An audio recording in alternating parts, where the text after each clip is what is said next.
Bismillahirrahmanirrahim. Assalamualaikum warahmatullahi wabarakatuh.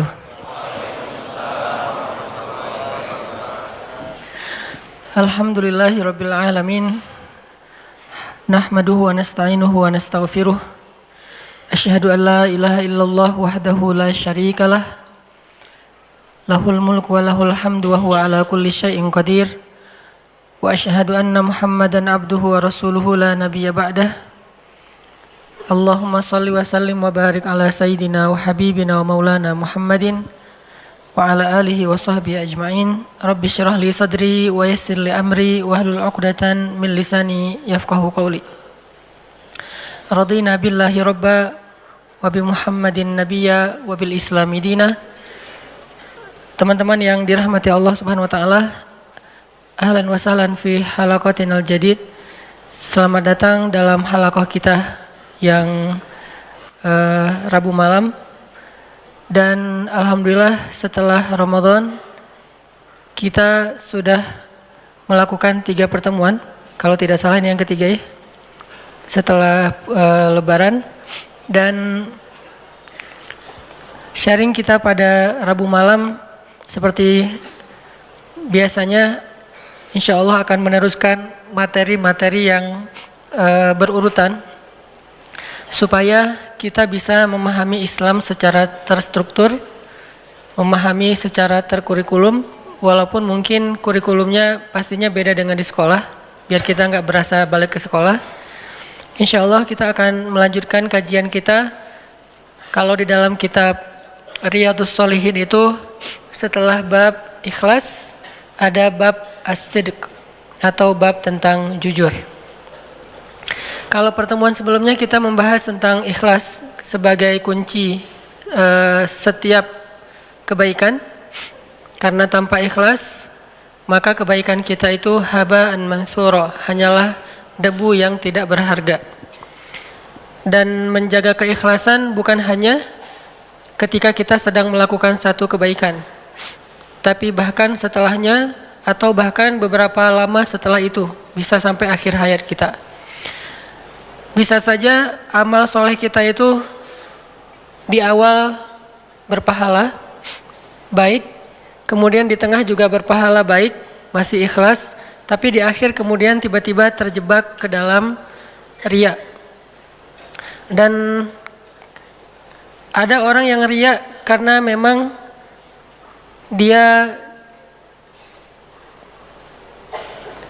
menginginkan pujian dari orang lain atau penghargaan orang lain. Tapi ada juga orang yang riya bukan karena dia mencari pujian atau mencari penghargaan dari orang lain, tapi dia justru terjebak dengan riya karena dia tidak sabar ketika diremehkan orang lain. Jadi bisa jadi orang yang riya itu bukan orang yang pamer.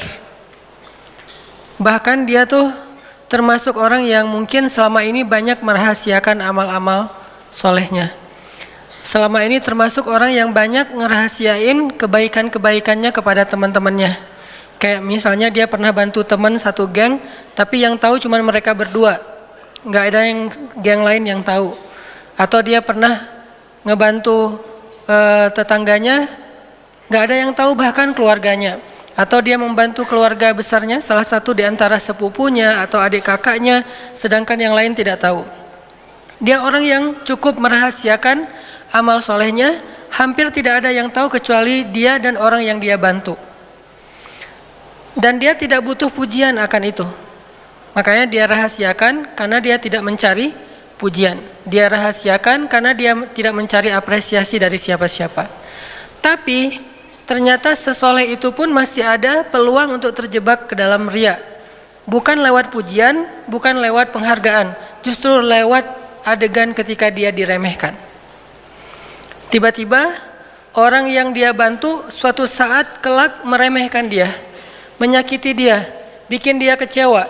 Akhirnya terpancinglah dia untuk mengungkapkan kembali rahasia-rahasia amal solehnya sebagai bentuk kekecewaan dia kepada orang itu. Dia cerita kepada orang lain, saya lagi sakit hati, saya merasa dikhianati, saya merasa kayak ditikung, saya merasa kayak disakitin secara luar biasa oleh orang yang justru selama ini saya bantu.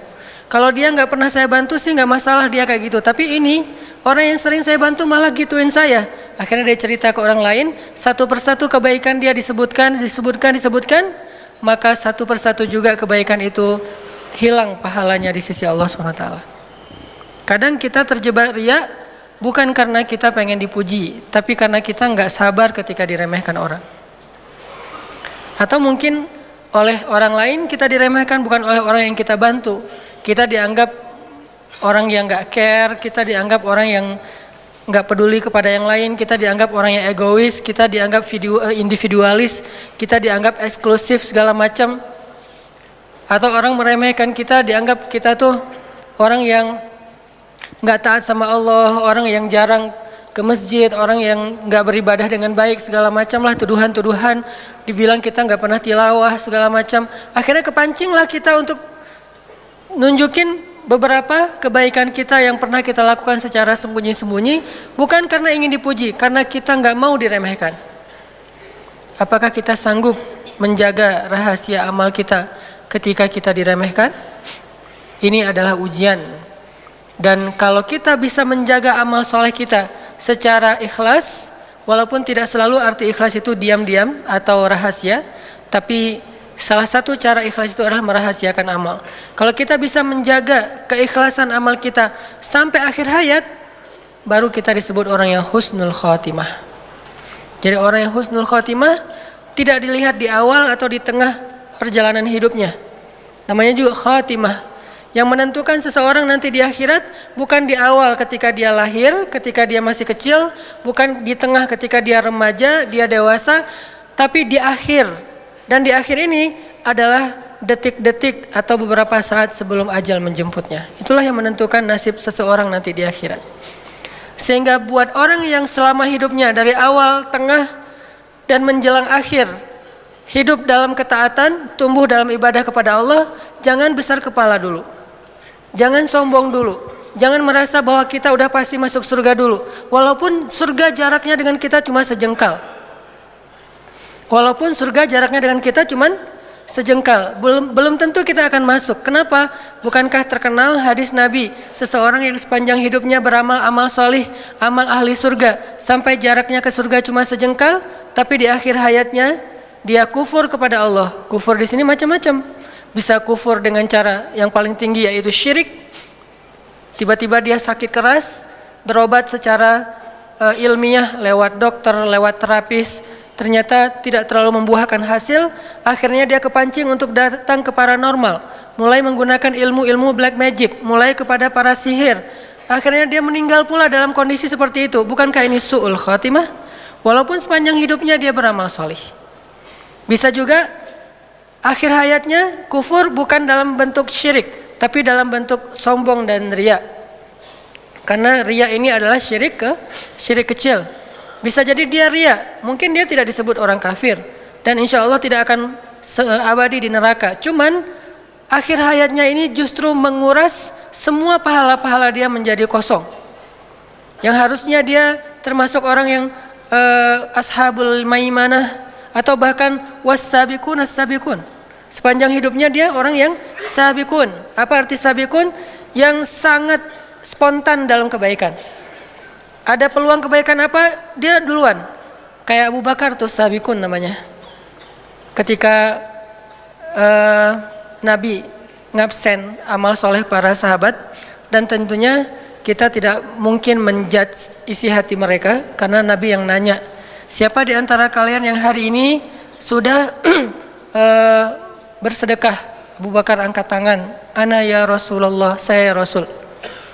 Artinya kita nggak bisa menjudge, oh Abu Bakar riya, belum tentu kan, kita nggak tahu isi hatinya.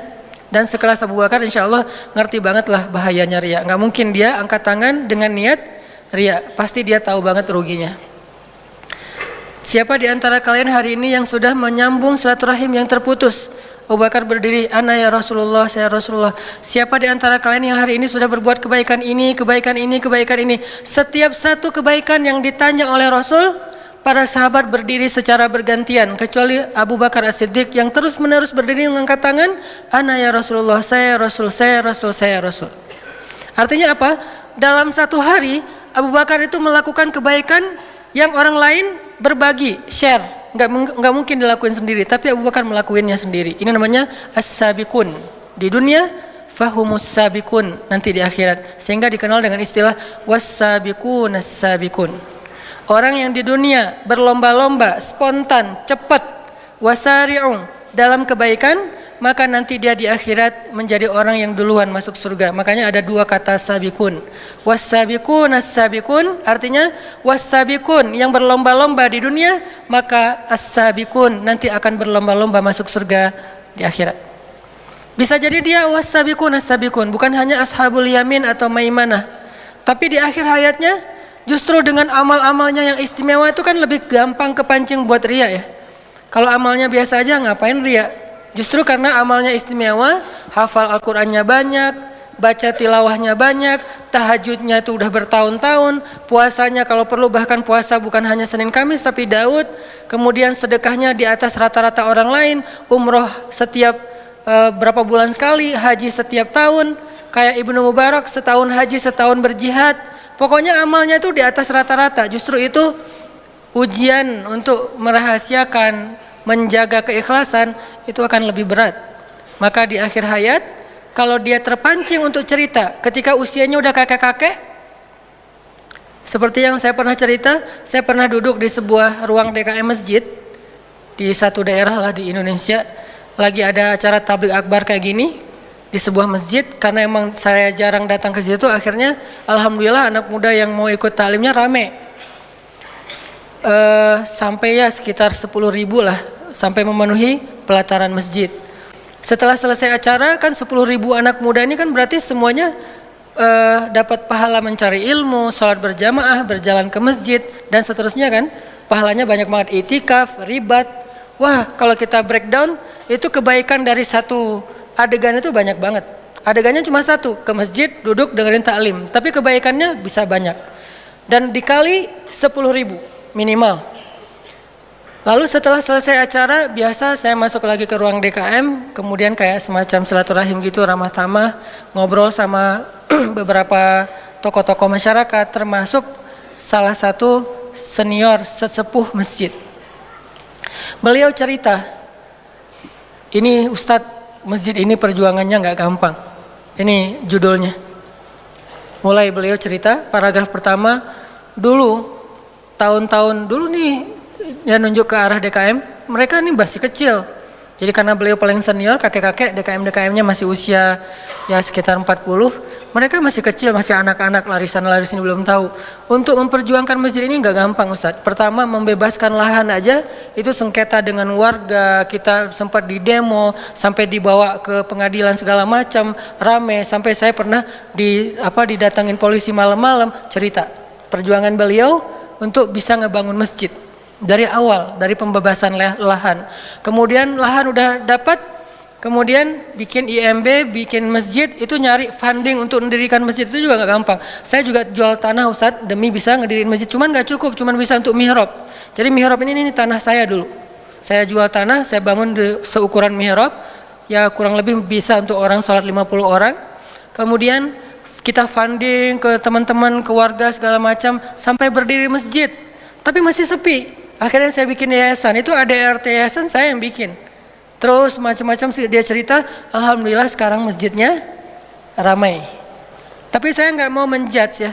Saya hanya ngasih contoh, makanya saya nggak nyebutin tempat, nama dan seterusnya. Yang jelas, bagaimana kalau beliau menceritakan ini, di awal niatnya adalah pengen sharing. Pengen ya namanya orang berbagi pengalaman ya. Tapi tiba-tiba datang setan di tengah, yuwaswis. Ya memang kamu nih hebat, kamu yang berjasa apa segala macam, yuwaswisu fi sudurin nas. Tiba-tiba, dan salah saya waktu itu, saya kayak ngangguk-ngangguk terus kayak terkesima gitu, muji. Pas saya muji beliau jadi semakin semangat kan menceritakan. Makin dipuji makin semangat. Dan saya nggak tahu, yang jelas beliau yang lebih tahu dengan Robnya. Bagaimana kalau dalam kondisi kayak gitu kita terpancing oleh setan atas pujian orang lain kepada kita. Atau lebih beratnya lagi, Udah sebegitu besar perjuangan kita diremehin oleh generasi berikutnya yang nggak tahu perjuangan kita. Kan itu ujian lebih berat ya. Kakek ini udah berjuang habis-habisan, udah berkorban, udah segala macam dari nol sampai jadi. Terus sekarang pergantian pengurus yayasan, pengurus DKM. Terus dalam sebuah acara rapat-rapat kayak gitu, beliau beberapa kali nggak diundang, udah nggak diwaro, udah nggak dianggap. Sesekali beliau datang walaupun nggak diundang, beliau ngomong nggak ada yang mendengarkan, nggak terlalu dianggap penting. Lalu mereka juga mengabaikan beliau. Ini gimana nih kalau kayak gitu? Akankah kita terpancing untuk cerita ke semua pengurus baru?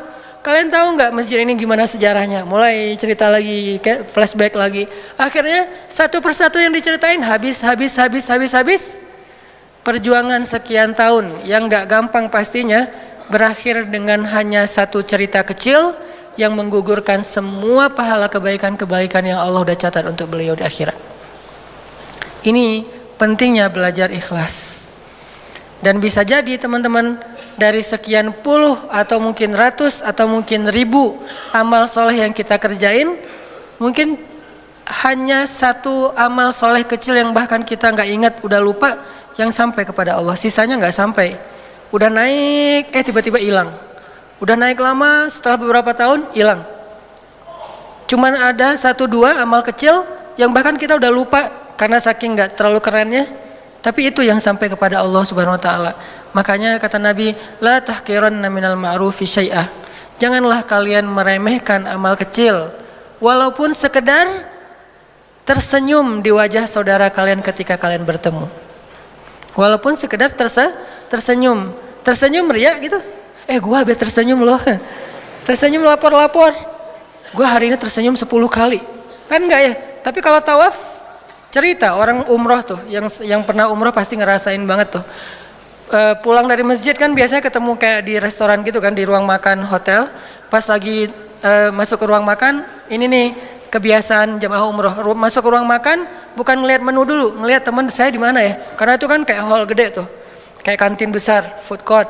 Terus nyari teman saya di pojok mana, di sana tuh. Akhirnya langsung ngambil makan, duduk. Karena makan sendiri itu garing. Pengennya makan sama teman-teman. Akhirnya pas makan sama teman-teman cerita, dari mana? Baru pulang dari masjid. Ya teman-teman udah pada selesai makan, kita baru mau makan, saking telatnya.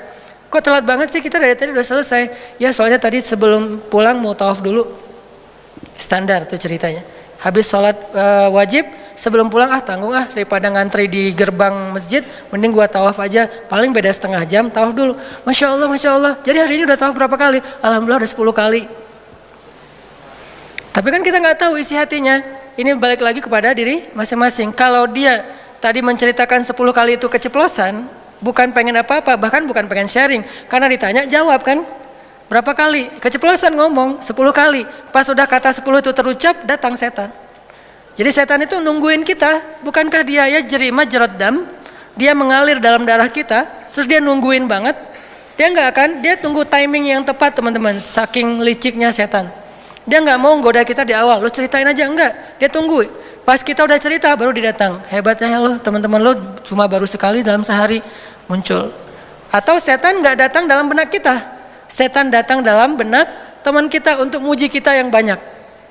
Dia ngomporin teman kita, lo puji dia emang hebat, dia emang hebat, supaya dia makin akrab sama lo dan segala macam. Akhirnya teman kita muji kebaikan dia, subhanallah, masya Allah segala macam. Akhirnya orang yang dipuji makin mulai besar kepala, mulai terbang, mulai tidak sadarkan diri, dan besok dia kalau dia ngelakuin kebaikan itu lagi, dia akan cerita lagi, kepancing lagi untuk dipuji seperti kemarin. Kalau orang cuek dia agak kecewa gitu. Nah ini mulai goyah nih ikhlasnya. Gimana kalau kayak gini? Kadang-kadang di antara semua ayat yang kita baca, cuman Al-Ikhlas doang yang kita sampai pada Allah. Karena Al-Ikhlas namanya juga Al-Ikhlas ya, surat paling ikhlas. Yang lain riya semuanya.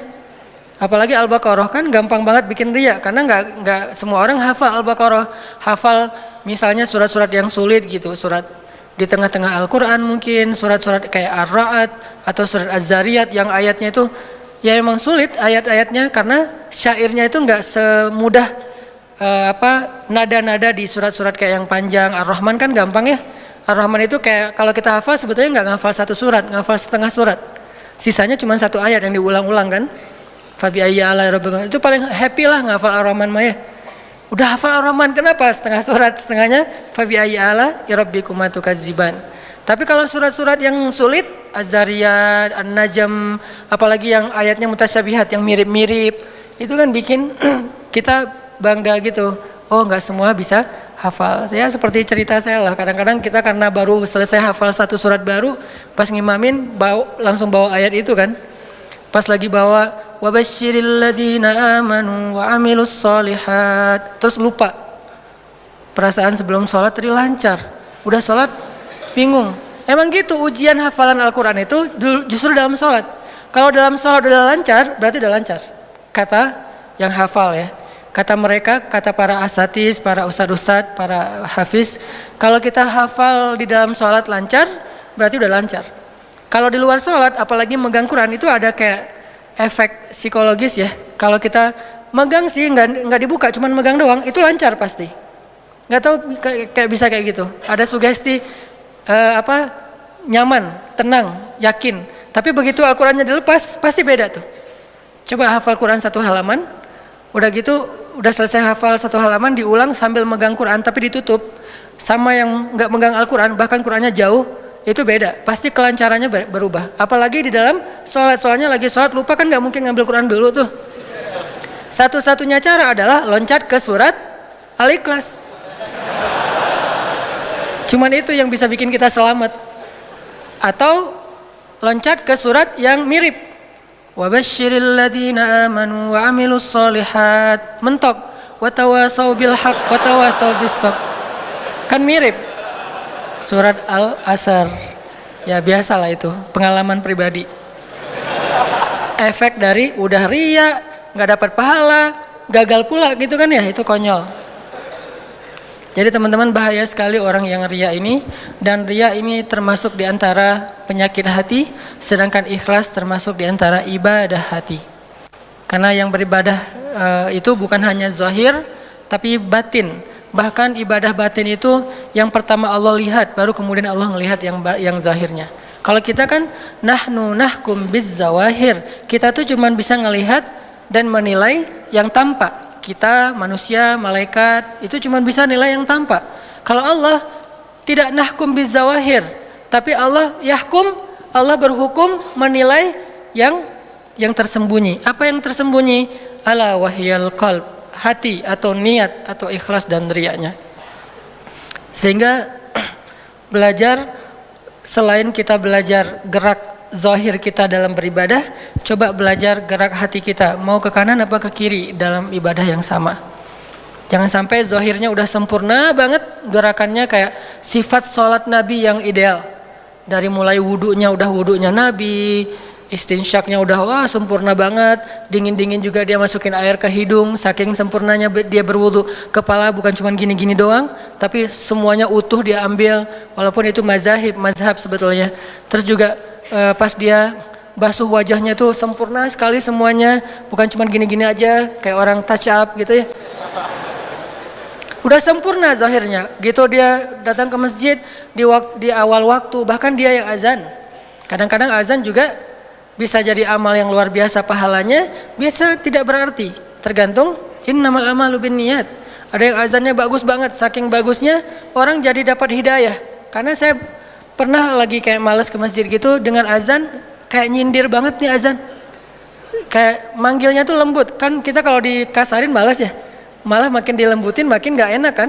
Jadi kalau azannya kasar-kasar kita juga jadi malas, apaan sih. Tapi kalau azannya lembut jadi aduh gak enak gitu kan ya. Ini azannya lembut banget, suaranya enak. Bukan karena dia suara vokalis yang punya irama, enggak. Mungkin dia lagi habis diputusin mungkin, atau dia lagi galau berat. Jadi kayak suaranya tuh baper banget loh. Kayak dari hati gitu. Kayak dia lagi curhat lewat azan gitu. Lo kenapa sih gituin gua gitu. Tapi azan saking lembutnya. Jadi saya dengar juga kayak terenyuh gitu. Datanglah ke masjid. Bukan karena lagi iman saya bagus, tapi karena tertarik dengan azan yang kayaknya langsung kena di hati. Nah azan itu kan pahalanya gede banget. Sebanyak orang yang datang ke masjid, segitulah pahala dia azan dan sholat. Coba kalau azannya di Masjid Agung. Coba azannya di masjid TSB kayak gini nih, pas lagi taklim. Berarti kan pahalanya sebanyak teman-teman yang hadir. luar biasa ya. Makanya azan itu disuruh berlomba-lomba, tarik-tarikan, kecuali ada petugas, nggak enak, bahaya. Tapi kalau imam suruh dorong-dorongan. Kalau saya dorong-dorongan tapi pura-pura kedorong, padahal nggak ada yang dorong. Apaan sih? Siapa sih? Perasaan tadi ada yang dorong, siapa ya? Gitu. Nah, kenapa imam disuruh dorong-dorongan? Karena imam itu nanggung jawab. Kalau misalnya benar ya berarti pahalanya sebanyak makmum. Kalau misalnya salah berarti dosanya ya semuanya ditanggung sama dia. Kalau sholat imamnya nggak tepat. Intinya udah dapat banyak kebaikan, terus batinnya nggak ditazkiyah, nggak dibersihkan. Kan istilahnya tazkiyatun nufuz, membersihkan jiwa, membersihkan hati. Dan salah satu konten tazkiyatun nufuz yang paling penting adalah tajdidun niyah, memperbaharui niat. Niatnya nggak ditajdid, nggak diperbaharui. Kok diperbaharui, Ustadz? Emang karena niat itu di awal udah bagus. Jangan-jangan dia geser gitu. Pertama udah lurus, tiba-tiba geser. Tajdid, balik lagi. Geser lagi, tajdid, balik lagi. Kan gitu kan? Niat itu gitu teman-teman. Kegeser oleh apa? Tadi oleh pujian, oleh dicuekin, oleh dikecewain, oleh diremehin. Bergeser tuh. Oleh cerita-cerita kita sendiri. Bergeser ke kiri ke arah riya. Sebelum sampai riya, tajdidun niyah, astagfirullahaladzim. Balik lagi ke tengah. Kegeser lagi setelah beberapa lama, balik lagi ke tengah. Tajdidun niyah, terus diperbaharui. Sama kayak tajdidul iman, memperbaharui iman. Kalau iman yazidu wa yanqus, kalau niat itu zaigh, dia condong. Dia condong ke kiri, ditegakkan lagi, condong lagi ke kiri, tegakkan lagi. Kayak gitu aja terus. Tajdidun niyah. Nah, malam ini kita lanjutkan setelah bab niat. Memang nggak selesai sih hadisnya. Innamal a'malu binniyat, semua amal itu tergantung niatnya, bukan tergantung perilakunya dulu, tapi niat dulu yang pertama. Kedua, wa innama likulli imri'in ma nawa, seseorang itu dipahalai oleh Allah sesuai dengan niat. Kalau dia lakuin satu kebaikan, ada kurang-kurangnya dikit tapi niatnya sempurna, maka pahalanya sempurna. Dia lakuin kebaikan, ternyata sempurna tapi niatnya cacat, maka cacat. Ada orang yang berniat tapi nggak jadi ngelakuin kebaikan, sudah dapat pahala. Maka wa innama likulli imri'in ma nawa, seseorang diberi pahala oleh Allah sesuai dengan niatnya. Faman kanat hijratuhu ilallahi wa rasulih fahijratuhu ilallahi wa rasulih. Wa man kanat hijratuhu lidunya yusibuha aw imra'atin yankihuha fahijratuhu ila ma hajara ilaih. Bukhari Muslim. Siapa yang hijrahnya kepada Allah dan Rasul, maka hijrahnya kepada Allah dan Rasul. Siapa yang hijrahnya untuk dapat keuntungan dunia atau untuk dapetin cinta seorang perempuan, maka hijrahnya untuk apa yang dia niatkan itu. Nah, ini yang akan kita bahas dengan judul bukan hanya ikhlas, tapi turunan dari ikhlas, as-sidqu, jujur. Udah azan? Oh ya udah. Ntar kita lanjutkan tentang faman kanat hijratuhu ilallahi wa rasulih fahijratuhu ilallahi wa rasulih, insyaallah dengan tema kelanjutan dari niat, yaitu as-sidqu ilallah, jujur kepada Allah setelah sholat isya. Teman-teman yang dirahmati Allah, kita lanjutkan ke pembahasan masih hadis. Kita nggak terburu-buru supaya memahami hadis ini secara lebih mendalam, yang pastinya nggak akan mungkin utuh karena Nabi terlalu cerdas untuk kita fahami secara utuh. Beliau terlalu bijaksana untuk akal-akal yang terbatas seperti kita. Meskipun berkumpul semua ulama sekelas Imam Syafi'i, Imam Ahmad bin Hambal yang hafal sejuta hadis, Imam Malik, Ibnu Mubarak, orang-orang keren ketemu untuk membedah satu hadis saja, bahkan mereka sendiri akan mengakui nggak mungkin mereka memahami hadis itu secara utuh. Tetap aja ujung-ujungnya Allahu wa rasuluhu a'lam. Itu ujung-ujungnya tuh. Karena para sahabat aja yang lebih keren daripada ulama kan, generasi terbaik kan sahabat dulu nih. Udah gitu tabi'in, tabi'ut tabi'in dan seterusnya dan seterusnya. Sebutlah misalnya kalau Imam Abu Hanifah itu generasi tabi'in, kemudian nanti setelahnya ada murid beliau Imam Malik dan seterusnya. Ngumpul nih untuk memahami hadis Nabi satu aja, mereka tetap aja akan berkata ujung-ujungnya Allahu wa rasuluhu a'lam. Toh sahabat juga kayak gitu.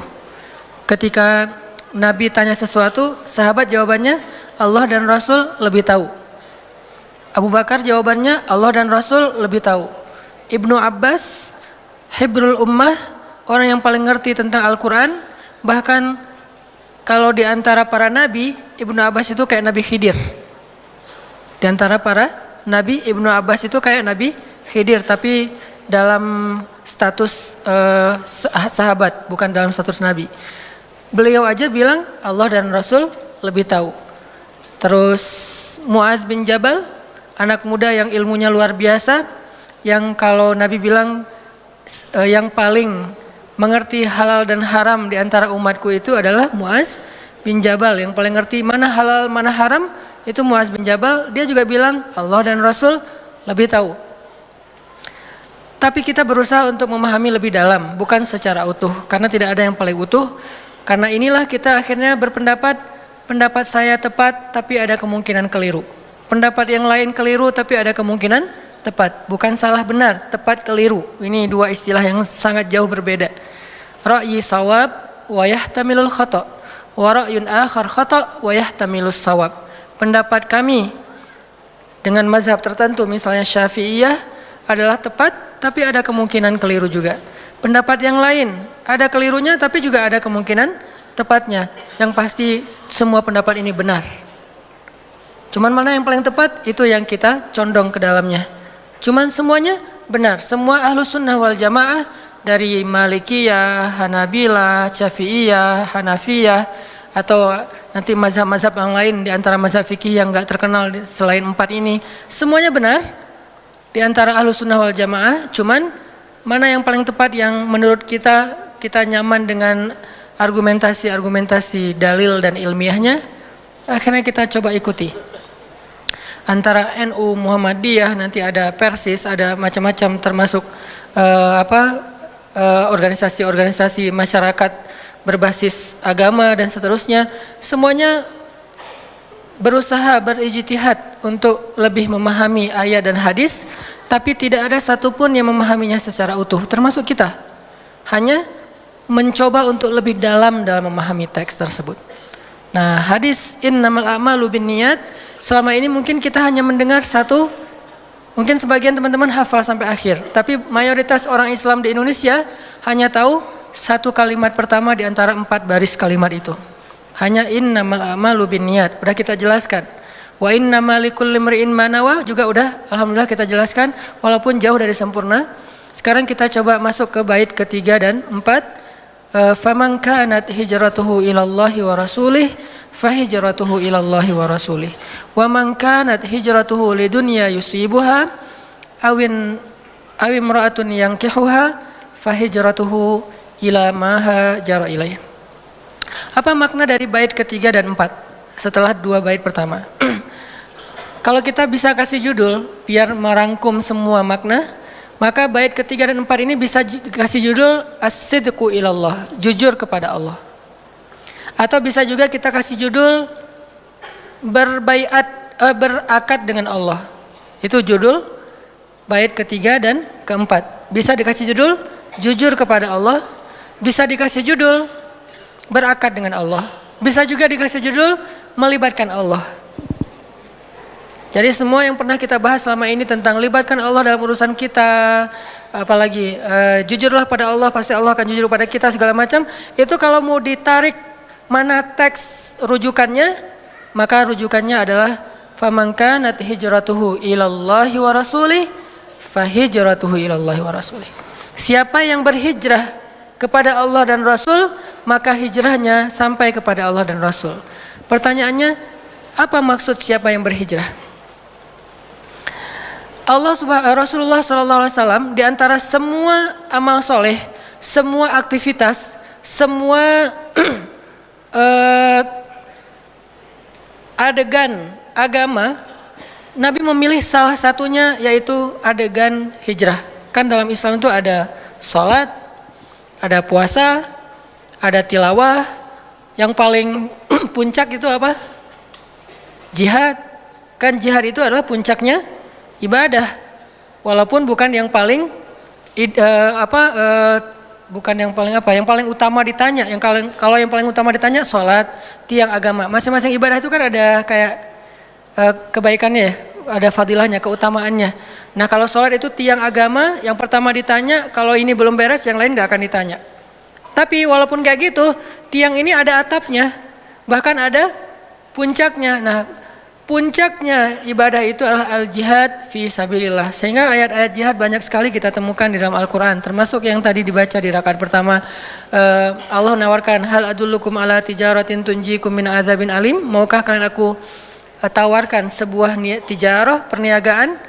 Arti perniagaan kita menjual, Allah membeli. Kan arti perniagaan jual beli kan? Ada yang ngejual, ada yang beli. Terus apa bentuk jual beli dengan Allah? Allah katakan jual beli dengan Allah itu adalah tu'minuna billah wa rasulih wa tujahidun. Kalian percaya dulu sama Allah, karena nggak mungkin kita jual beli dengan seseorang transaksi kalau kita nggak percaya sama dia. Kita bertransaksi karena kita percaya. Misalnya kita membeli barang, kita menjual barang, kita percaya dia akan bayar sesuai dengan perjanjian. Jangan-jangan ntar kayak misalnya dia bayarnya pakai terming, 3 kali bayar. Kalau kita nggak percaya sama dia gimana? Nggak berani kita pakai terming, harus uang dulu baru saya kasih barang. Dia juga gitu. Kalau dia nggak percaya sama kita, ntar barangnya yang dikasih ternyata cacat lagi, nggak benar, nggak sesuai dengan spek yang dijelasin di awal. Berarti iman, beriman dulu kepada Allah, Rasul, baru kemudian Allah tawarkan mana jual belinya. Tujahidun fi sabilillahi bi amwalikum wa anfusikum. Kalian berjihad di jalan Allah dengan harta kalian dan dengan diri kalian. Arti diri di sini adalah nyawa. Sebagian besar tafsirannya adalah nyawa, harta dan nyawa kalian. Oh berarti apa yang kita jual? Harta kita. Apa yang kita jual? Nyawa kita. Apa yang kita beli? Apa yang kita dapatkan bayaran dari yang kita jual itu? Kita membeli atau mendapatkan, pertama, yaghfir lakum dzunubakum. Allah ampuni semua dosa-dosa kalian. Bukan min dzunubikum, bukan sebagian dosa kalian. Dzunubakum, semua dosa-dosa kalian. Dari sejak kalian balik sampai kalian wafat, semuanya dihapusin sama Allah. Luar biasa nih tawarannya. Ini yang Allah bayar untuk kita. Wa yudkhilkum jannat. Allah jamin kalian masuk surga, dijamin. Yudkhilkum jannat. Bahkan kalimatnya tegas gitu. Bukan wa yudkhilakum jannat, enggak. Yudkhilkum jannat, tegas, enggak ada keraguan. Tajri min tahtil anhar wa masakin thayyibatan fi jannati adalikal fawzul azim wa ukhra tuhibbunaha nasrun minallah wa fathun qarib. Di akhirat diampuni dosanya, dimasukin ke dalam surga, itu icon. Itu hanya simbolik, tapi sebetulnya kemudahan di akhirat. Kemudian di dunia simbolnya apa? Nasrun wa fathun. Pertolongan dan kemenangan. Kalau bahasa kita ditolong sama disukseskan sama Allah. Wabasyiril mu'minin, sampaikan berita gembira kepada orang yang beriman. Ini jihad. Kenapa Nabi nggak bilang faman kana jihaduhu ilallahi wa rasulih, atau juhduhu ilallahi wa rasulih fajuhduhu ilallahi wa rasulih? Kenapa hijratuhu? Kenapa di antara sekian banyak amal-amal yang keren, salat, puasa. Puasa itu kan junnah kan, perisai. Salat itu tiang agama, imaduddin. Jihad itu sanamul amal, puncaknya amal. Kan masing-masing ada keutamaannya nih. Kenapa Allah Rasul nggak milih hajj? Faman kana hajjuhu ilallahi wa rasulih, faman kana umratuhu ilallahi wa rasulih, faman kana qiraatuhu wa tilawatuhu ilallahi wa rasulih, faman kanat nikahuhu gitu. Kan nikah juga luar biasa ya, amal yang keren banget lah, terutama buat kita. Bisa dibilang di antara sekian amal, kalau disuruh lakukan dengan sukacita, yang paling sukacita pastinya menikah. Itu sukacita banget. Yang gak sukacita mantannya justru, dia mah sukacita. Ini kenapa enggak famangkanat akad nikahnya kepada Allah dan Rasul? Kenapa di antara sekian banyak amal Nabi memilih hijrah? Kenapa tahun Islam dikenal dengan tahun Hijriah? Kenapa enggak dikenal dengan tahun Bi'sah? Apa Bi'sah? Pengutusan Nabi. Jadi tahun Bi'sah 1 adalah Iqra bismi rabbikal ladzi khalaq. Ketika Nabi dapat wahyu pertama. Kenapa enggak dihitung dari Nabi dapat wahyu? Kan itu paling luar biasa ya. Kejadian mengubah peta dunia, mengubah peradaban dunia, mengubah segala sesuatu di dunia dari gelap menjadi terang kan dimulai dari tahun pertama bi'tsah, Nabi dapat wahyu. Sehingga ketika Nabi hijrah itu berarti tahun 13 bi'tsah. Perang Badar berarti tahun 15 bi'tsah. Nabi wafat tahun 23 bi'tsah. Kenapa nggak bisa aja? Kenapa hijrah? Kenapa hijriyah jadinya? Padahal bi'tsah itu kalau kita mau kalau kita mau baca itu kejadian yang luar biasa. Bahkan Jibril aja menampakkan wujud aslinya kepada Nabi cuma 2 kali. Satu ketika wahyu pertama, yang kedua ketika Mi'raj ke langit. Cuma 2 kali itu Jibril menampilkan wujud aslinya. Sisanya semuanya editan kalau bahasa kita. Diedit oleh Allah dalam bahasa fatamatsalaha, memisalkan diri. Bukan wujud aslinya, memisalkan diri, menjelma bahasa Indonesianya, menjelma sebagai seorang laki-laki yang sempurna, laki-laki yang keren, yang ganteng, yang ideal banget. Itulah Jibril. Kenapa nggak tahun bi'tsah? Atau kenapa nggak tahun Isra dan Mi'raj? Sehingga bisa dibilang Nabi hijrah pada tahun kedua Isra atau kedua Mi'raj. Kayak gitu-gitulah. Kenapa hijrah? Saking pentingnya peristiwa ini. Saking pentingnya peristiwa ini. Seolah-olah hijrah itu adalah awal dari segala sesuatu. Kalau niat itu adalah kunci dari segala sesuatu, hijrah itu awal dari segala sesuatu.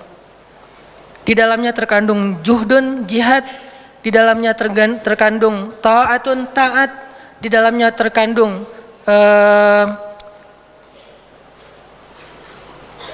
berkorban, tadhiyah, pengorbanan, di dalamnya terkandung apalagi ikhlas, pastinya banyak hal terkandung di dalam adegan hijrah. Jadi ketika Nabi mengatakan faman kanat hijratuhu, itu artinya siapa yang semua amal solehnya, bukan hanya hijrah. Nabi mengambil satu kata, satu adegan yang itu bisa menjadi simbol dari semua kebaikan. Apa? Hijrah. Nabi nggak bilang sholat, Nabi nggak bilang jihad, padahal 2 hal ini sama-sama keren nih. Nabi bilang hijrah. Keren mana hijrah sama sholat? Lebih utama mana? Pastinya lebih utama sholat. Utama mana hijrah sama jihad? Pastinya lebih utama jihad. Tapi kenapa yang diambil hijrah? Karena hijrah ini walaupun bukan yang paling tinggi derajatnya, tapi dia mencakup segala sesuatu. Ideal namanya, proporsional. Makanya Nabi bilang siapa yang hijrahnya kepada Allah dan Rasul, itu juga berarti siapa yang sholatnya, siapa yang puasanya, siapa yang hajinya, siapa yang jihadnya, siapa yang bahkan tersenyumnya karena Allah dan Rasul, maka apa yang dia lakukan itu akan sampai kepada Allah dan Rasul. Apa arti sampai kepada Allah dan Rasul? Fa ilallahi wa rasulih, artinya Allah yang akan menolong dia sampai ke akhir dari perjalanan itu. Allah yang akan menolong dia sampai kepada kebaikan dunia dan akhirat. Allah yang akan menjadikan amal-amal dia itu semuanya baik. Allah akan menolong dia dalam setiap perjalanan atau proses amal soleh yang dia lakukan. Jadi teman-teman, judul besarnya adalah As-sidqu ilallah, jujurlah kepada Allah. Dan ini kita masih ngebahas masalah nufus, tazkiyatun nufus. Apa makna dalam pemahaman kita yang mungkin sederhana? Maknanya adalah kalau kita pengen ditolong dalam semua hal yang kita lakuin, niatkan karena Allah Subhanahu wa taala. Kalau 2 bait pertama, kalau kita pengen dapat pahala dari semua yang kita lakuin, niatkan kepada Allah. Kalau sekarang beda lagi, bukan cuma pahala, pengen ditolong, pengen Allah terlibat, pengen Allah masuk dalam program kita, maka niatkan karena Allah Subhanahu wa taala. Siapa yang jujur kepada Allah, ya Allah saya nikah karena Engkau, ya Allah saya kuliah karena Engkau, ya Allah ya Allah ya Allah, semua kebaikan yang kita lakuin karena Allah. Bahkan kebaikan itu bukan hanya yang wajib, teman-teman. Kebaikan itu ada 3. Bahkan kadang kebaikan itu ada 4. Apa kebaikan ada 4? 1 yang wajib, di bawahnya yang sunnah, di bawahnya yang mubah, di bawahnya yang makruh. Seseorang yang meninggalkan haram dengan cara melakukan yang makruh, itu kebaikan. Seseorang yang meninggalkan yang sunnah dengan cara yang melakukan yang makruh, itu sia-sia. Makruh ini tergantung konteks ya.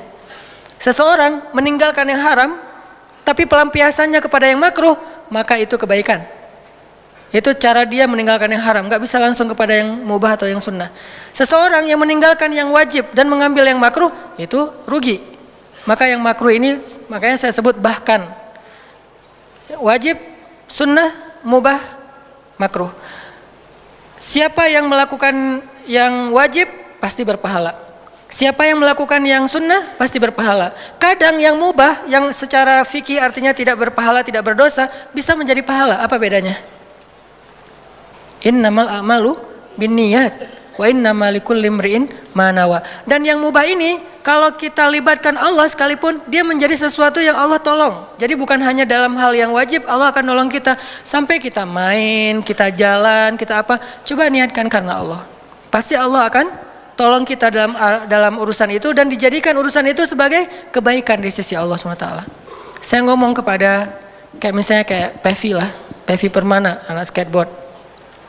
Pevi pas main di Asian Games sekarang misalnya, kalau Pevi niatnya cuman buat dapetin medali, cuman pengen prestasi, maka itu mubah, tidak berpahala, tidak juga berdosa, biasa aja. Sehingga kita tidak perlu menjudge, ya udah itu mah hobi lah ya. Tapi kalau Pevi niatkan ini sebagai salah satu media dakwah, apa hubungannya main skateboard dengan dakwah? Kalau Pevi jadi tokoh anak muda dengan prestasinya, kemudian fansnya Pevi yang senang main skateboard meniru, apa yang ditiru? Oh ternyata pemain pro juga sholat di masjid. Akhirnya yang amatir-amatir yang lagi belajar, anak-anak baru nih juga ngikutin kan? Oh ternyata Pevi hafal surat Al-Muluk misalnya, lagi latihan skate dia ngulangin, bukan Al-Muluk, Al-Waqiah. Lagi latihan skate di ball gitu, dia dengerin tilawah Al-Waqiah sampai akhirnya hafal Al-Waqiah. Ditiru, innamal a'malu binniyat, faman kanat hijratuhu ilallahi wa rasulih fa hijratuhu ilallahi wa rasulih. Dan yang dia lakuin sebetulnya sama aja. Enggak gara-gara niat kepada Allah terus dia sambil main skateboard sambil dia zikir, enggak gitu-gitu amat. Agama teh enggak terlalu berat. Jadi yang dirubah itu bukan perilakunya. Karena perilakunya sebetulnya berstatus mubah, bukan haram ya. Kalau haram memang harus dirubah. Tapi kalau yang mubah nggak perlu dirubah. Dia tetap main skate, dia nggak perlu bawa tasbih, dia nggak perlu qomat kamit tilawah Al-Quran sambil main skate. Tapi pahalanya bukan hanya pahala olahraga, tapi juga dia pahala dakwah. Yang dirubah cuma niat. Tapi yang dia lakukan nggak ada yang berubah. Jadi jangan berpikir orang kalau nggak qomat kamit baca Al-Quran berarti dia nggak dapat pahala. Walaupun baca Quran itu keren pastinya. Kalau nggak berzikir, nggak kelihatan di tangannya bertasbih berarti dia nggak pernah ingat Allah. Bisa jadi dia melakukan yang kita lihat mubah, duduk nongkrong di kafe. Bisa jadi dia kayak lagi ngobrol sama teman-teman doang. Bisa jadi dia chat. Kok dia bentar-bentar langsung buka handphone sih? Orang habis sholat biasanya kan zikir dulu. Ini ada yang habis sholat langsung buka handphone. Jangan suuzon dulu. Tapi buat kita kalau bisa zikir dulu. Kalau buat orang lain, ya siapa tahu dia ada hal darurat. Siapa tahu dia lagi ngerjain sebuah proyek sosial yang memang lagi hektik banget, lagi banyak kerjaan, sehingga sholat juga habis sholat langsung banyak yang masuk. Nih gimana soal teknis di operasional di lapangan, dia harus langsung ngerespon biar beres kerjaannya. Bisa jadi kita berzikir, dia ngurusin proyek sosial. Dan sama-sama berpahala, walaupun kita nggak berani membandingkan ya, tapi tetap aja ada hadis menyelesaikan hajat seorang muslim atau seseorang yang butuh sesuatu, butuh bantuan, itu kadang lebih utama daripada itikaf di masjid 60 tahun. Dan masjid mana yang dimaksud oleh Nabi? Masjid ini apa? Nabawi, yang di dalamnya ada raudhah.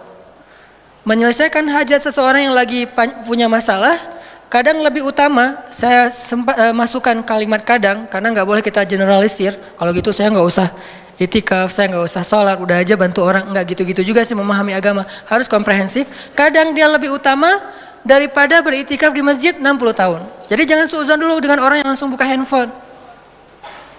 Atau jangan kepo juga, dia buka apa dulu daripada gua suuzon, gua lihat. Ya nggak usah kepo kali. Lo kenapa sih? Gue nggak mau suuzon, mending gue tabayun. Tabayunnya dengan dilihat semua isi handphone orang, itu bukan tabayun, namanya tajassus. Beda antara tabayun sama tajassus.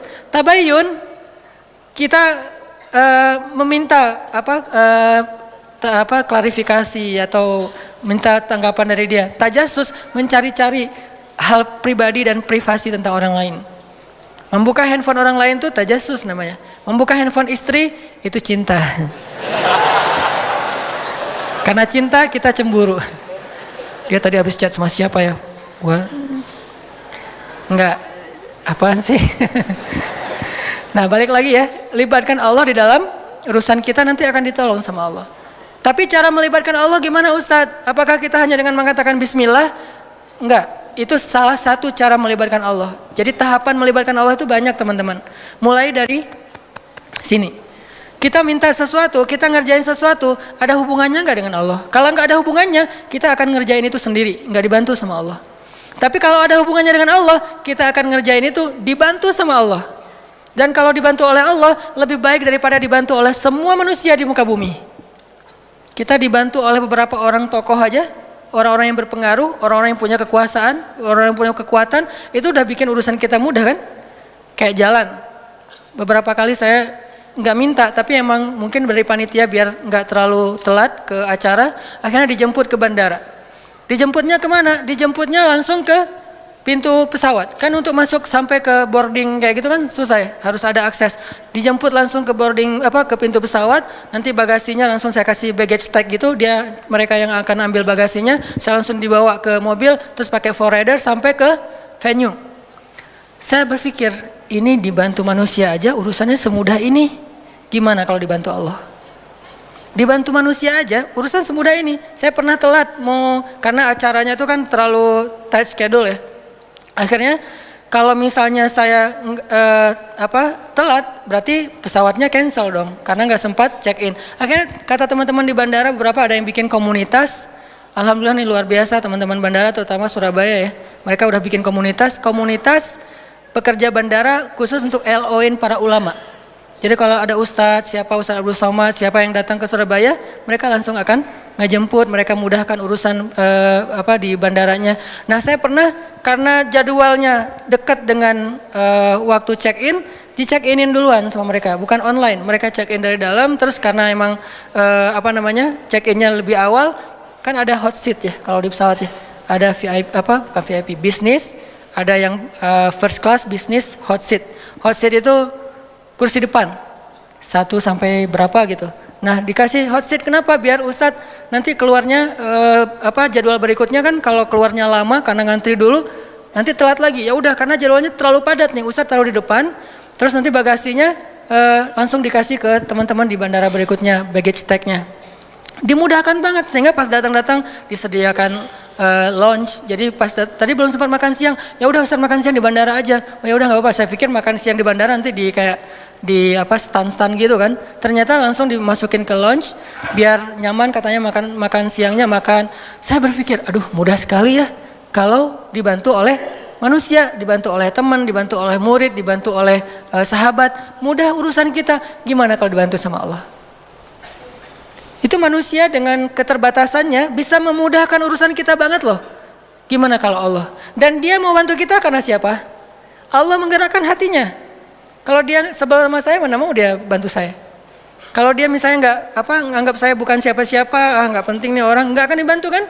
Karena Allah menggerakkan hatinya, Allah bikin dia respect ke saya, Allah bikin dia ngerasa saya seseorang. Bukan saya seseorang, Allah bikin dia ngerasa saya seseorang, merasa kayak kalau bantu Ustadz dapat pahala, kalau ini kan lillahi ta'ala kan? Berarti siapa yang menggerakkan hatinya? Allah. Dan itu bukan hanya dalam kasus itu, dalam kasus apapun, termasuk kalau kita lagi ada kerjaan apa, segala macam. Kadang-kadang mungkin bukan mau main belakang ya, tapi tetap kita butuh orang untuk memudahkan urusan kita. Kadang-kadang kita udah jujur, tapi karena mungkin kurang gitu, akhirnya jadi dizolimi. Ini karena ada orang dalam jujur ya, jadi profesional. Banyak hal lah, contoh-contoh kehidupan kita sehari-hari. Ini ditolong oleh manusia aja bisa mudah. Gimana kalau ditolong oleh Allah Subhanahu Wa Taala? Makanya kita begitu antusias, begitu semangat untuk bangun network. Saya harus banyak teman, biar kemana-mana mudah. Anak-anak skuter, anak-anak Vespa misalnya, di mana-mana punya teman, geng, komunitas. Jadi pas Vespanya rusak di tengah jalan jam 1 malam, dia nggak susah-susah nyari teman. Misalnya rusaknya di Ciamis, masa nelfon teman di Bandung sampai ke sana 7 jam lagi kan ya? Ya udah dia nelfon temannya yang dekat-dekat sana. Kalau nggak kenal, dia nelfon dulu yang di Bandung. Oh ada tuh teman gua, lu dari daerah mana? Dekat ini. Ditelepon temannya jam segitu kan biasa, namanya juga komunitas biasa malam suka nongkrong belum tidur, datang.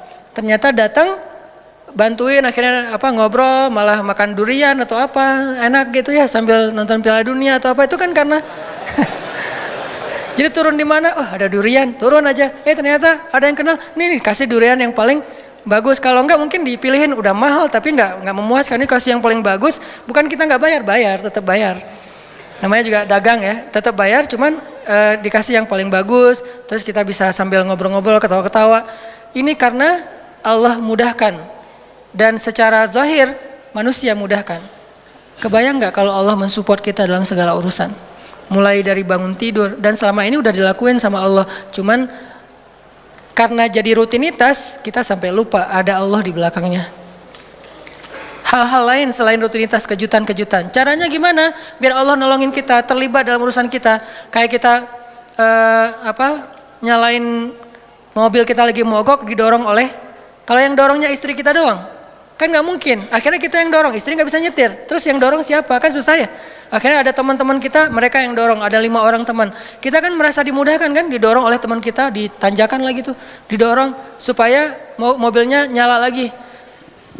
Semudah itulah, bahkan lebih dari itu kalau Allah Subhanahu Wa Taala ikut terlibat dalam urusan kita. Kerasa banget. Kalau banyak teman, banyak orang yang mungkin sayang sama kita, itu mudah banget urusan. Tapi itu manusia teman-teman. Gimana kalau Allah yang sayang sama kita? Manusia sayang sama kita aja semudah itu, apalagi kalau Allah Subhanahu Wa Taala. Caranya satu di sini, jujurlah kepada Allah. Jadi jujurlah kepadaku itu, ku di situ Allah ya, bukan ku seperti di lagu. Jadi jujurlah kepada Allah. Cara jujur kepada Allah, kita harus tanya, yang kita lakuin ini ada hubungannya nggak dengan Allah? Kalau ada, pasti Allah kasih keajaiban. Contoh, Zakaria. Zakaria tuh doa kan panjang kan, lama banget ya. Berdoa dari sejak beliau muda sampai beliau tua. Tapi coba perhatikan kalimat doa Nabi Zakaria ketika beliau sudah tua. Ada 2 kalimat, ada di surat Ali Imran, ada di surat Maryam. Kalau di surat Ali Imran, Zakaria berdoa, hunalika da'a Zakaria rabbah. Qala rabbi habli min ladunka dzurriyyatan thayyibah innaka sami'ud du'a. Kalau di surat Maryam, wa inni khiftul mawaliya min wara'i wa kanat imraati 'aqira fahab li min ladunka waliya yarithuni wa yarithu min ali Yaqub waj'alhu rabbi radiyya. Apa rahasia di antara 2 kalimat ini? Kenapa Nabi Zakaria berdoa panjang dalam hidupnya belum Allah kabulkan? Bukan tidak, belum. Kenapa pas habis doa ini langsung Allah kabulkan? Langsung Allah bilang fanadathul malaikah. Kalau di surat Maryam, ya Zakaria, langsung Allah panggil. Kenapa cepat dikabulkan? Karena di dua doa ini Nabi Zakaria udah mulai mengkonekkan antara keinginannya dengan Allah. Kalau di surat Ali Imran, Nabi Zakaria ngelihat Maryam yang dapat makanan dari langit. Aduh, ini anak soleha banget, dicinta banget sama Allah, sampai segitu-segitunya Allah memperlakukan anak kecil ini, anak SD, duduk di sebuah ruangan kecil, mihrab namanya. Terus lapar, Allah yang ngasih makan. Dia belum berdoa. Dia lapar doang, Allah langsung datangkan makanan. Dan yang bawa makanan apa? Bukan gosen, malaikat. Dibawa gosen aja bikin kita nyaman kan ya? Males keluar, udah aja gosen kan murah ya. Tinggal klik. Kalau misalnya nggak ada nggak ada saldonya ya bayar cash lah ya. Mudah banget, 10 menit datang gitu. Ini lebih dahsyat daripada gosen, malaikat yang datang. Dan makanannya masih hangat. Terjamin nggak ada sama sekali penyakit di dalamnya. Dibawa oleh malaikat, dihidangkan depan Maryam, malaikat balik, Nabi Zakaria masuk. Kata Nabi Zakaria, ya Maryam, anna laki hadza? Kamu dapat dari mana makanan ini? Kan paman belum kirimkan, ini baru paman bawa. Kata Maryam, huwa min indillah, Allah yang kirim. Anak SD ngomong gitu. Ada nggak anak SD sekarang? Dek, dapat dari mana? Allah yang kirim, Om. Wah, itu soleha banget kan? Tingkat dewa tuh luar biasa. Allah yang kirim. Ya memang nggak ada lagi. Emang adanya cuma di zaman itu. Maryam sampai bilang dari Allah, paman. Allah yang kirim. Dan Allah bukan hanya ngomong Allah yang kirim, sampai ceramahin Zakaria. Innallaha yarzuqu may yasha'u bighairi hisab. Allah itu paman, kalau ngasih rezeki itu nggak bisa dihitung-hitung loh. bin haitsu la yahtasib. Oh iya ya, jadi Zakaria dapat taklim dari Maryam. Cuma nanya satu hal tapi dapat ilmu lebih dari yang dia tanya. Ya Maryam, anna laki hadza? Kamu dapat dari mana Maryam? Huwa min indillah, innallaha yarzuqu man yasha bighairi hisab. Ini dari Allah, Allah yang kirim. Allah itu memberi rezeki kepada hambanya, dan Allah kalau udah ngasih rezeki nggak bisa ditebak-tebak dari mana caranya. Itu kata-kata Maryam. Kagum Zakaria. Duh, pengen banget punya anak sesoleha ini. Kan berarti ada hubungannya dengan Allah, sesoleha ini, soleh. Baru hunalika, saat itu juga di sana Zakaria berdoa, Rabbi habli min ladunka dzurriyyatan thayyibah. Kayak gitu ya Allah, saya pengen kayak gitu. Langsung Allah kirim malaikat, katakan ke Zakaria dia akan punya anak persis kayak Maryam, tapi namanya jenis kelaminnya laki-laki, namanya Yahya. Kalau di surat Maryam, apa doa Zakaria? Wa inni khiftul mawali min warai wa kanat imraati aqira. Ya Allah, dakwah saya nanti siapa yang akan meneruskan kalau saya nggak punya anak? Itu intinya. Jadi pengen punya anak bukan sekedar pengen lucu-lucuan, pengen ada qurrata ayun, penyejuk hati apa, pengen bangga-banggaan anak saya sarjana, anak saya apa segala macam. Bukan, pengen punya anak karena pengen ada yang nerusin dakwah beliau. Karena ada hubungannya dengan Allah kan? Berarti melibatkan Allah dalam permintaannya. Wa inni khiftul mawali wa kanat imraati aqira fahabli min ladunka waliya. Bukan walada, bukan waliyan. Apa beda waladan dengan waliyan? Waladan cuma anak, waliyan penerus. Beri saya seorang anak yang meneruskan perjuangan saya, dakwah saya, pengajaran saya, taklim saya di Masjidil Aqsa. Yarithuni. Tuh ada lagi kalimat penjelasnya. Yarithuni wa yarithu min ali Yaqub waj'alhu rabbi radiyya. Yang mewarisi perjuangan aku, mewarisi perjuangan dari keturunan Yakub dengan keturunan yang luar biasa, orang-orang soleh semua. Maka jadikan dia anak yang kau ridhai ya Allah. Langsung Allah ketika dengar kalimat ini, ya Zakaria, langsung dipanggil sama Allah. Itu cara kalau kita pengen dapat kejutan dari Allah. Libatkan Allah dengan niat. Caranya coba cari apa hubungannya antara maunya kita dengan Allah, antara proyek kita dengan Allah, antara usaha kita dengan Allah, antara permintaan kita, life goals kita dengan Allah. Kalau nggak ada hubungannya, kita disuruh jalan sendiri. Tapi kalau ada hubungannya, Allah akan support kita. Ya Zakaria, langsung Allah panggil. Inna nubashiruka bi ghulam. Bahagialah wahai Zakaria, berbahagialah, kamu akan punya anak. Ismuhu Yahya, lam naj'al lahu min qablu samiyya.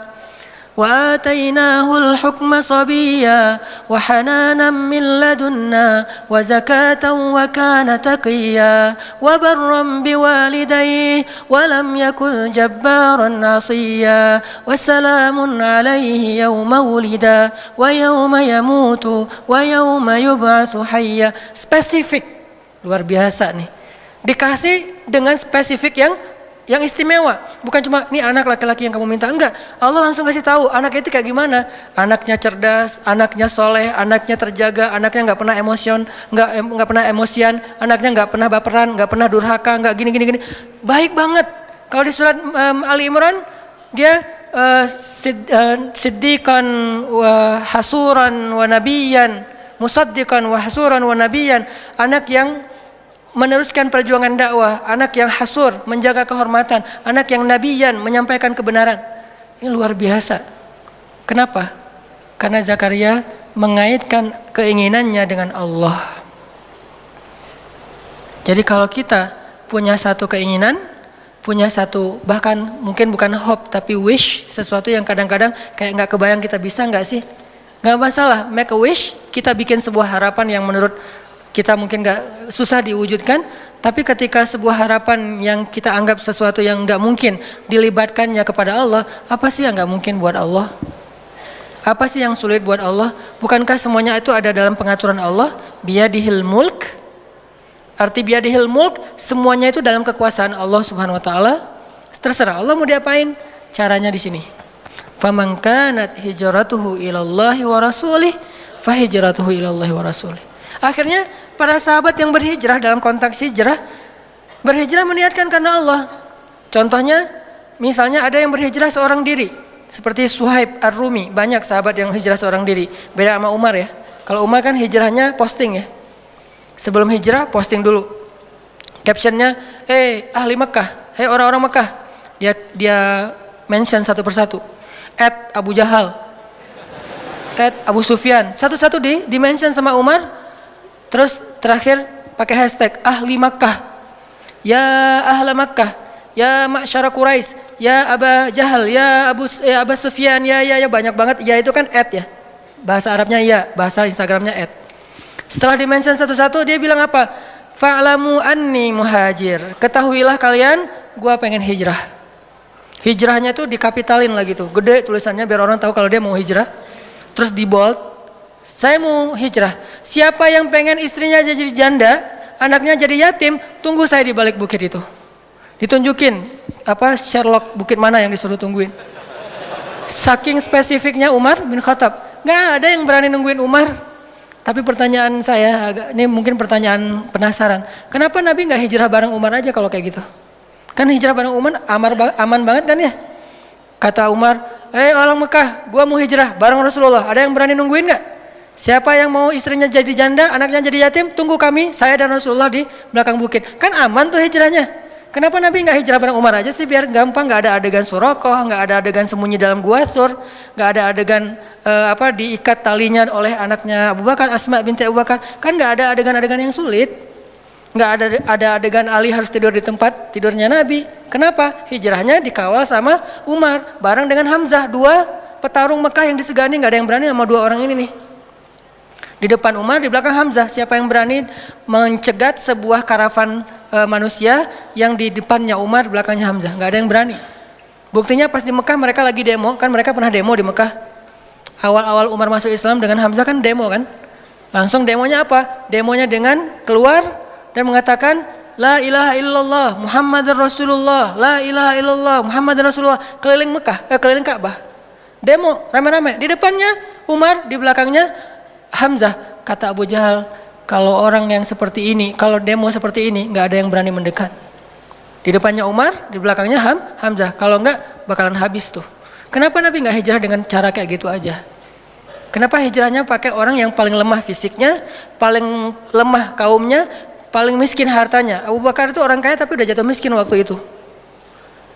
Ini artinya Allah pengen ngajarin kita tentang hijrah biar Allah aja yang terlibat, bukan Umar, bukan Utsman yang kaya, bukan Hamzah, bukan siapapun. Makanya yang ngebantu Nabi dalam hijrah itu Allah langsung. La tahzan innallaha ma'ana, bukan inna Umar ma'ana, inna Hamzah ma'ana, inna Utsman ma'ana, inna qaumana ma'ana, bukan. Di situ Allah ngajarin kepada kita lewat adegan Rasul hijrah, kalau kita melibatkan Allah, hijrah kita lebih aman daripada melibatkan manusia. Seandainya mau dengan logika kita, pasti Nabi akan hijrahnya bareng Umar. Umar tunggu dong, hijrahnya bareng. Kalau Nabi mengajarkan itu, berarti kita tidak dapat pelajaran hikmah, tauhid, akidah, iman, hadis ini dari hijrah Rasul. Nabi malah bilang, kalian hijrah duluan masing-masing. Umar hijrah, yang lain pada hijrah. Utsman malah udah duluan, walaupun kemudian balik lagi, duluan ke Habasyah. Akhirnya Nabi memilih Abu Bakar As-Siddiq. Ya Abu Bakar, nanti tengah malam masih pakai ikhtiar tengah malam. Kenapa nggak siang bolong? Kalau siang bolong konyol namanya. Tapi kan Nabi nggak akan dibunuh. Kalau Nabi nggak akan dibunuh, tapi kalau kita niru Nabi, kita akan dibunuh. Jadi Nabi tidak mencontohkan sesuatu yang nggak bisa ditiru. Nabi mencontohkan sesuatu yang bisa ditiru oleh umatnya. Kalau beliau gampang, beliau punya mukjizat. Kalau Nabi mau, Nabi Musa itu membelah laut. Nabi Muhammad lebih dahsyat, membelah bulan. Lebih dahsyat daripada Musa. Musa belah laut, Muhammad membelah bulan. Sulaiman menguasai jin, Muhammad mengislamkan jin. Sulaiman jin dikuasai tapi tidak masuk agama Hanif. Ketika Sulaiman wafat, jin kufur lagi itu kan. Tapi Muhammad mengislamkan jin.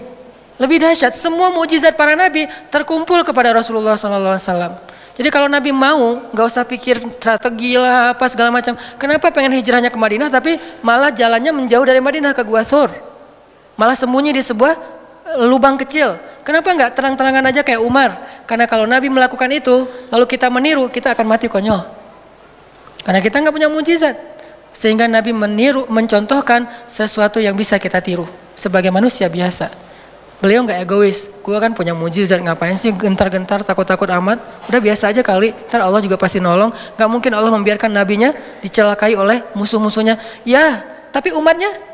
Sehingga Nabi contohkan, kalau saya contohkan ke gini, kasihan umat saya nanti nggak bisa niru. Kalau mereka tiru yang ini, habis mereka. Sehingga saya contohkan sesuatu yang kalau mereka tiru, mereka aman. Caranya berstrategi lah, caranya pakai taktik, caranya bersiasat, dan seterusnya dan seterusnya. Dipilih Abu Bakar. Tapi kalau pakai Umar, nggak ada pelajaran akidah. Makanya Nabi memberi banyak pelajaran dalam hijrah. Hijrah dengan Abu Bakar.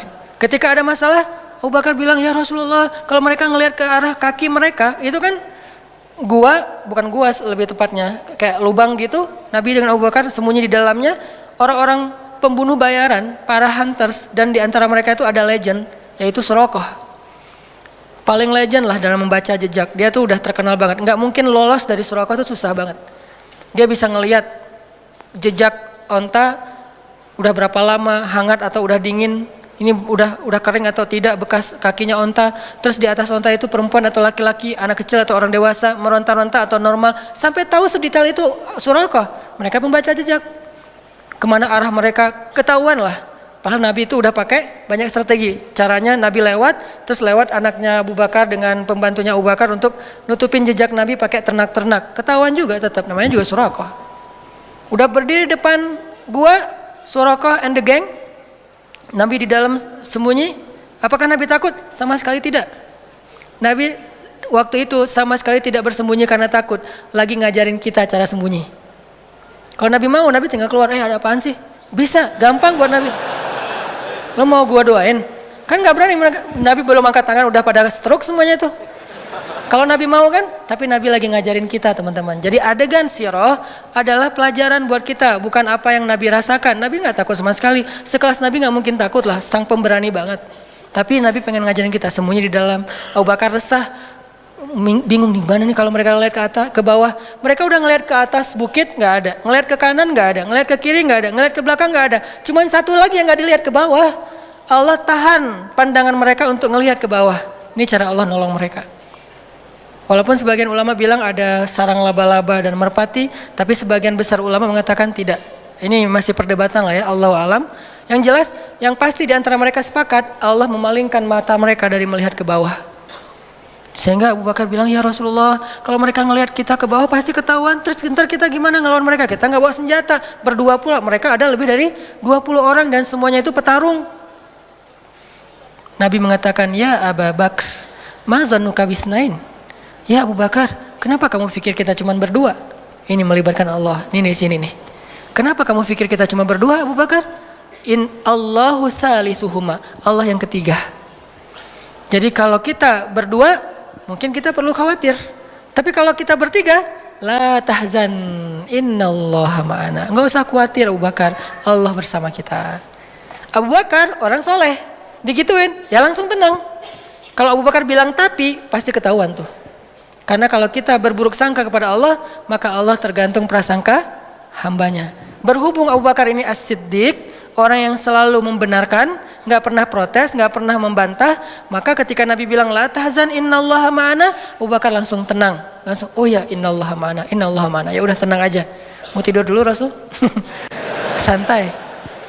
Mereka akhirnya nggak ngeliat ke bawah, udah pergi aja, udah pergi, tinggal berdua. Besok keluar, melanjutin perjalanan, ketahuan lagi sama Suraqah, karena mereka nggak mau nyerah. 2 hari mereka tungguin. Gak mungkin Muhammad pergi, karena aku udah baca beberapa tempat jalan keluar dari Mekah itu gak ada jejak mereka, pasti mereka ada di sini. Suraqah punya feeling, instingnya tuh bagus. Belum keluar Muhammad, belum keluar, dia cari siang malam. Ketahuan juga pas hari Nabi keluar Mekah.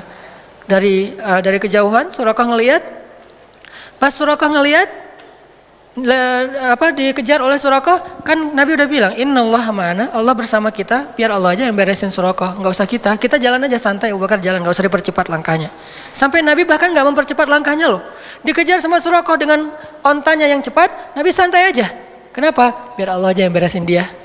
Ternyata Allah punya cara yang lebih indah daripada yang kita bayangin. Kalau kita punya teman yang tangguh kayak Umar bunuh Suraqah, gitu kan?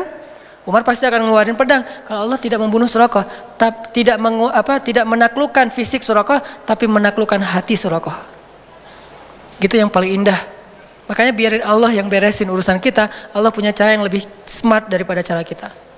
Namanya apa? Min haitsu la yahtasib, yang tidak terduga-duga. Tiba-tiba Suraqah ontanya ngambek, nggak mau jalan, tiba-tiba kayak habis bensin gitu loh. Kenapa sih kok mogok nih onta gua nih? Onta Suraqah tiba-tiba mogok, padahal itu onta bagus banget loh. 4000 cc kali ya, cepat banget ya. Kenapa mogok? Onta bagus, baru juga, malah STNK-nya juga BPKB-nya juga belum jadi gitu. Kok udah mau mogok? Heran Suraqah. Akhirnya Suraqah turun, jalan, pas dekat dengan Nabi bilang, "Ya Suraqah, ma bika ya Suraqah. Kamu kenapa sih Suraqah gini-gini amat sama saya?" kata Nabi. Suraqah nggak enak gitu. Nabi itu kan orangnya kayak mempesona ya. Kalau Nabi udah menatap, orang lagi, aduh kegeeran. Nabi itu keren banget loh. Bukan dalam arti negatif ya, dalam arti nggak enak. Orang segan sama Nabi itu segan banget. Kalau ngeliat wajah Nabi langsung yang marah nggak jadi marah. Saking sempurnanya akhlak Nabi SAW. Jadi kalau Yusuf sempurna fisiknya, Nabi sempurna akhlaknya. Yusuf mempesona fisiknya, Nabi mempesona akhlaknya. Jadi kalau ada cewek ke Yusuf kelepek-kelepek, ke Nabi kelepek-kelepeknya jadi masuk Islam. Siapa? Sofia. Jadi kalau di zaman Yusuf ada istri Al-Aziz kelepek-kelepek sama Yusuf sampai digoda berbuat dosa. Kalau Nabi kelepek-kelepek bukan digoda buat dosa, jadi taat. Itu kan keren banget ya. Gara-gara dekat sama Nabi yang tadi benci banget, kata Sofia, tidak ada orang yang lebih saya benci di muka bumi daripada Muhammad.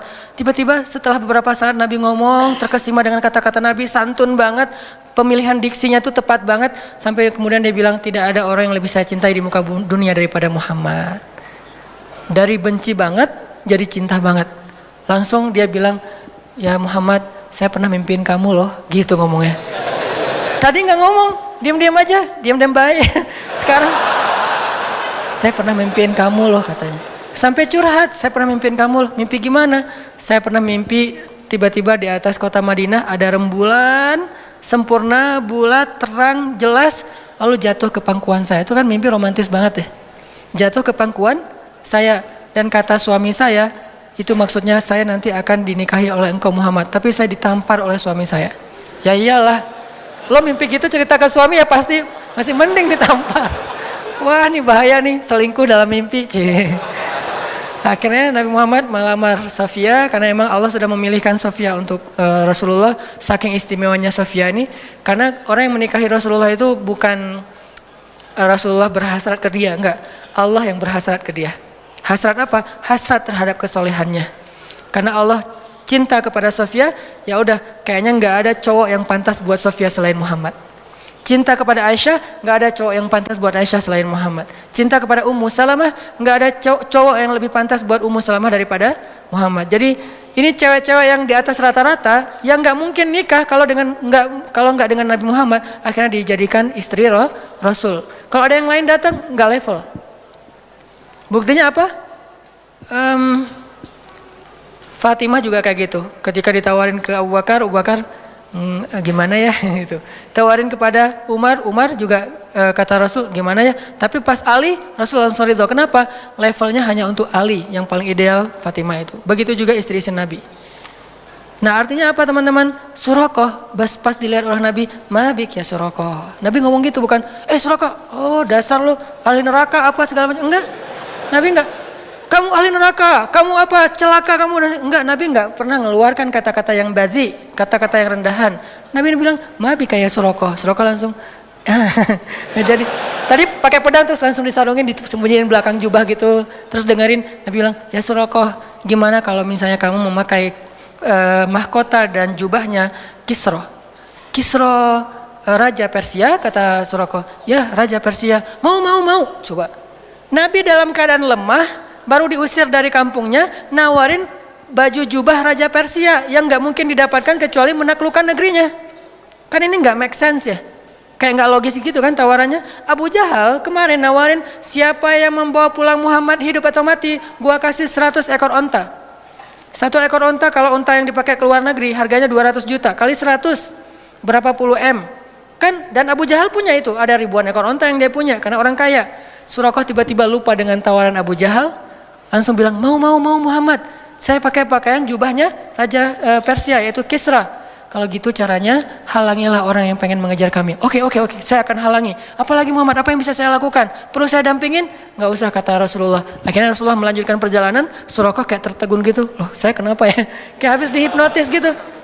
Datang nih gengnya Suraqah, mau ngejar Muhammad. Suraqah, barengan, kita pengen share ini nanti onta. Kata Suraqah, teman-teman, saya udah meriksa semua daerah sini dan kalian tahu saya yang paling jago membaca jejak dan onta saya yang 4000 cc, kalian cuma 1500.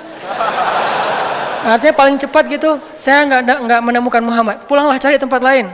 Mereka kan nggak bisa bantah kalau Suraqah kan senior gitu kan, daripada ntar dikerjain. Akhirnya ya udah balik aja. Nabi bisa selamat hanya berjalan berdua dengan Abu Bakar As-Siddiq. Kenapa? Melibatkan Allah thalithuhuma. Ma zannuka bisnain ya Abu Bakar. Kenapa kamu pikir kita cuma berdua Abu Bakar? Allahu thalithuhuma. Allah yang ketiga. Bisa nggak sih kita dalam hidup tuh bilang ke istri, ma zannuki isnain. Kenapa mama bilang kita cuma berdua? Kan ada Allah yang ketiga di antara kita. Kan itu luar biasa ya. Atau istrinya yang ketika suaminya galau, mulai agak khawatir nih gimana ya dalam pekerjaannya, istrinya bilang, "Pah, ma zannuka bisnain?" Allahu salisuhuma. Catat kalimat ini nanti. Ma zannuka bisnain. Gak bisa Ustaz, bahasa Arab susah. Udah bahasa Indonesia aja. Kenapa papa mikir kita cuma berdua, Pak? Kan Allah yang ketiga. Oh iya ya, Allah yang ketiga. Langsung Allah bantu tuh. Tapi kalau papanya bilang, tapi mah, nah berarti ana inda zanni abdi bi. Aku tergantung gimana persangkaan hambaku kepadaku. Libatkan Allah teman-teman. Dalam niat kita, dalam doa kita, dalam harapan kita, dalam pekerjaan kita. Pasti Allah bantu. Itu membahas tentang faman kanat hijratuhu ilallahi wa rasulih fahijratuhu ilallahi wa rasulih. Jadi artinya kerucutkan semua, konekkan semua yang kita lakuin itu dengan Allah. Harus ada reason, ini karena Allah, ini untuk Allah. Harus ada, harus temuin itu. Dan jujur, karena kalau kita bilang kayak gitu basa-basi, Allah kan tahu banget isi hati kita. Ya Allah, ini karena Engkau ya Allah, bukan karena apa-apa. Tapi kan Allah tahu, lu bohong, kata Allah. Gimana bahasa Al-Baqarahnya kalau masalah ini? Wa minan nasi may yaqulu amanna billahi wa bil yaumil akhir. Kata Allah, wa ma hum bimu'minin. Enggak kayak gitu kata Allah. Yukhadi'un. Mereka bermain-main, mereka mengelabui, mereka basa-basi. Kenapa? Fi qulubihim marad. Karena hatinya tuh enggak jujur, hatinya berpenyakit. Jadi mending kita jujur sama Allah dan libatkan Allah, pasti ditolong. Enggak mungkin enggak. Selama yang kita lakuin itu adalah masih dalam wajib, sunnah, mubah, paling minim makruh. Kalau yang haram bilang karena Allah, ya Allah ini karena Engkau, ya nggak mungkin. Masa kita melanggar syariat Allah tapi karena Allah kan nggak mungkin ya. Sengaja saya minum khamar karena Allah. Mana ada yang kayak gitu-gitu. Sengaja saya berbohong karena Allah, nggak juga. Kecuali 3 bohong yang dibolehkan. Itu aja teman-teman. Insya Allah next week kita akan bahas lagi hadis ini. Saya hanya ingin hadis ini bukan hanya kita hafal, karena menghafalnya itu terserah masing-masing. Menghafal baik, nggak menghafal juga nggak dosa. Cuman kita jadikan hadis ini sebagai motivasi hidup. Kita jadikan hadis ini sebagai quote dalam hidup kita supaya kita selalu bersemangat untuk taat kepada Allah. Barakallahu li wa lakum. Wassalamualaikum warahmatullahi wabarakatuh.